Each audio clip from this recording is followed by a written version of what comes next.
Hi friends, welcome back to my channel. ఈరోజు మనకి special పొడి అండి. ఈ కారపొడిని ఎలా ప్రిపేర్ చేసి చూపిస్తాను. ఇది మటన్తో చేస్తాం అనమాట. వీడియోని ఎక్కడ స్కిప్ చేయకుండా చివరి చూడండి. చాలా అద్భుతమైన రెసిపీ ఇది.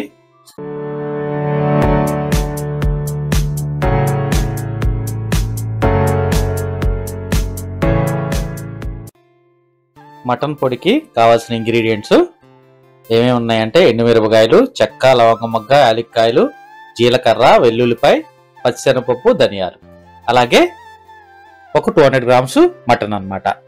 ఇప్పుడు ప్రిపరేషన్ చూద్దాం. ముందుగా స్టవ్ మీద కడాయి పెట్టుకుని కడాయి వేడెక్కిన తర్వాత మనం ఇందాక తీసుకున్న ఇంగ్రీడియంట్స్ అన్ని అందులో ఫ్రై చేసుకోవాలన్నమాట. పచ్చిశనగపప్పు, ధనియాలు,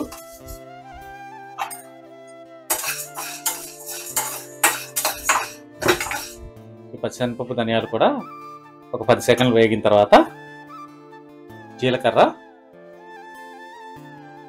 చెక్క, లవంగ మొగ్గ, యాలకులు,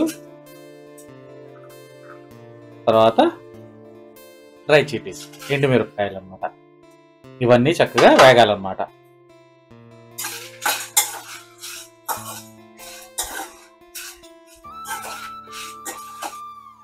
ఈ మసాలా అంతా తీసి పక్కన పెట్టుకోండి. దాన్ని చక్కగా చల్లార్చుకోవాలి. వీటిని చక్కగా చల్లారనివ్వండి. మనం కడిగి పెట్టుకున్న ఈ మటన్లో కొద్దిగా సాల్ట్ యాడ్ చేసుకుని ఒకసారి కలిపేసుకోవాలన్నమాట.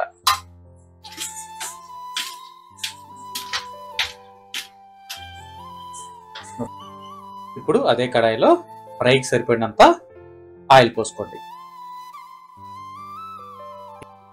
ఈ ఆయిల్ బాగా వేడెక్కాలన్నమాట. ఆయిల్ కాగింది కదండి. ఈ చిన్న చిన్న ముక్కలుగా కోసుకున్న మటన్ని అందులో వేసుకుని బాగా డీప్ ఫ్రై అవ్వాలన్నమాట. అసలు పచ్చిదనం అనేది లేకుండా బాగా ఫ్రై అవ్వాలి. అప్పుడే మనం చేసుకునే కారపొడికి నిల్వ ఎక్కువ ఉంటుంది అన్నమాట.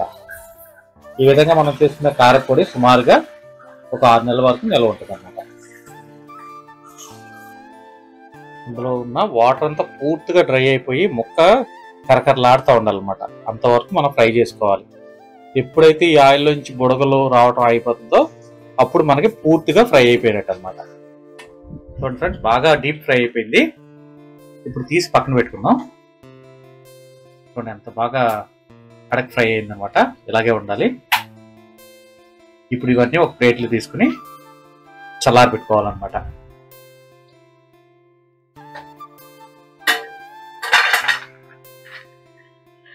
చూసారా సౌండ్? ఆ విధంగా ఆడాలన్నమాట. అప్పుడే మనకు పొడి చక్కగా తయారవుతుంది. ఇప్పుడు మనం మిక్సీ జార్లో ఇందాక మనం ఫ్రై చేసుకున్నాం కదా మసాలా, ఆ మసాలాని వేసేసుకుందాం. చల్లారిపోయినాయి అనమాట.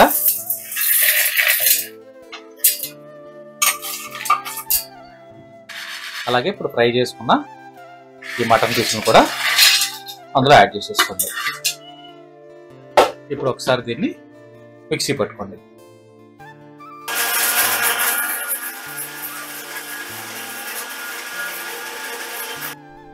ఈ విధంగా కచ్చాపచ్చాక గ్రైండ్ చేసుకున్న తర్వాత ఇందులో ఒక 10 వెల్లుల్లి రెబ్బల్ని యాడ్ చేసుకుని ఈ వెల్లుల్లి రెబ్బలు కూడా వేసుకున్న తర్వాత ఒక్కసారి మళ్ళీ గ్రైండ్ చేసుకోండి.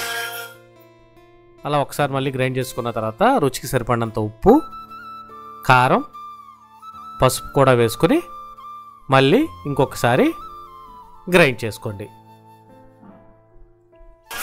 అంతే, మనకి రుచికరమైన మటన్ పొడి ప్రిపేర్ అయిపోతుందన్నమాట. ఇది చాలా ఈజీ రెసిపీ అండి. ఇది రెగ్యులర్గా పిల్లలకి ఆహారంలో పెట్టడం వల్ల ఎముకలు దృఢంగా తయారవుతాయి. చాలా బలమైన ఆహారం అన్నమాట. అందుకని రెగ్యులర్గా పిల్లలకి ఇలాంటి హెల్తీ ఫుడ్ని పెట్టండి. వీడియో నచ్చితే లైక్ చేయండి, షేర్ చేయండి, కామెంట్ చేయండి. పక్కనున్న బెల్ ఐకాన్ని క్లిక్ చేయండి. నా ఫర్దర్ నోటిఫికేషన్స్ అన్నీ మీకు వస్తాయి అన్నమాట. Thanks for watching.